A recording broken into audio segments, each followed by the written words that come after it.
ডাকসুর যে আচরণবিধি নানাভাবে লঙ্ঘন হচ্ছে, কিন্তু বিশ্ববিদ্যালয় প্রশাসন তাদের বিরুদ্ধে কোনো ব্যবস্থা নিচ্ছে না।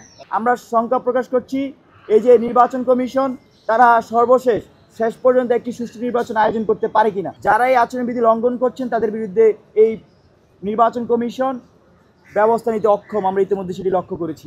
আপনারা অবগত আছেন, আজকে ডাকসুর প্রচারণার দ্বিতীয় দিন চলছে। আমরা ইতিমধ্যে লক্ষ্য করেছি ডাকসুর যে আচরণবিধি নানাভাবে লঙ্ঘন হচ্ছে, কিন্তু বিশ্ববিদ্যালয় প্রশাসন তাদের বিরুদ্ধে কোনো ব্যবস্থা নিচ্ছে না। আমরা একদম শুরুতেই দেখেছি ছাত্রদল মনোনীত জিএস পদপ্রার্থী তিনি মনোনয়ন উত্তোলনের সময় আচরণবিধি লঙ্ঘন করেছেন, বিশ্ববিদ্যালয় প্রশাসন তার বিরুদ্ধে কোনো ব্যবস্থা নেয়নি। আমরা দেখেছি গতকালকে অনেক বড় বড় ব্যানার ফেস্টুনে পুরো ক্যাম্পাস ছেয়ে গেছে, কিন্তু বিশ্ববিদ্যালয় প্রশাসন তারপর একটি বিজ্ঞপ্তি দিয়েছে।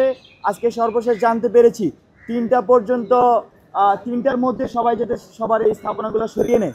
কিন্তু তারপর আমরা লক্ষ্য করছি এখন অনেক জায়গায় তাদের এই প্রচারণা বোর্ড, বিলবোর্ড সেগুলো লাগানো আছে।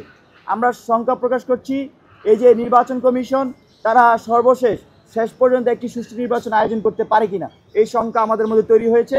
কারণ যারা এই আচরণবিধি লঙ্ঘন করছেন তাদের বিরুদ্ধে এই নির্বাচন কমিশন ব্যবস্থা নিতে অক্ষম। আমরা ইতিমধ্যে সেটি লক্ষ্য করেছি।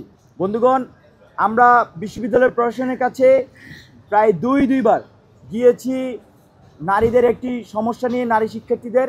আপনারা জানেন, প্রথমে রোকেয়া হল, শামসুন্নাহার হল এবং সুফিয়া কামাল হলের ভোট কেন্দ্র রাখা হয় টিসিতে।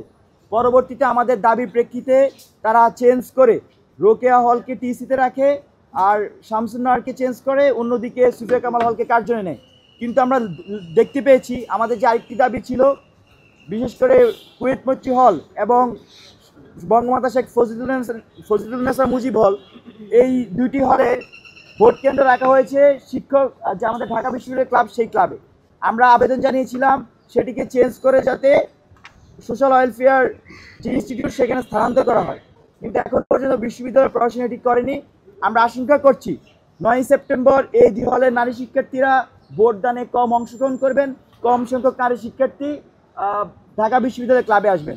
সে আশঙ্কা থেকে শিক্ষার্থীর সাথে আমরা কথা বলেছি, তারাও একই মত প্রকাশ করেছেন এবং নারী শিক্ষার্থীরাও চান যাতে কেন্দ্র স্থানান্তর করা হয়। আমরা আপনাদের মাধ্যমে আবারও আহ্বান করতে চাই বিশ্ববিদ্যালয়ের প্রশাসন যাতে সেখানকার নিয়মিত শিক্ষার্থীদের সাথে, ভোটারদের সাথে কথা বলে এ বিষয়ে শিক্ষার্থীদের পক্ষে একটি ব্যবস্থা নেয়।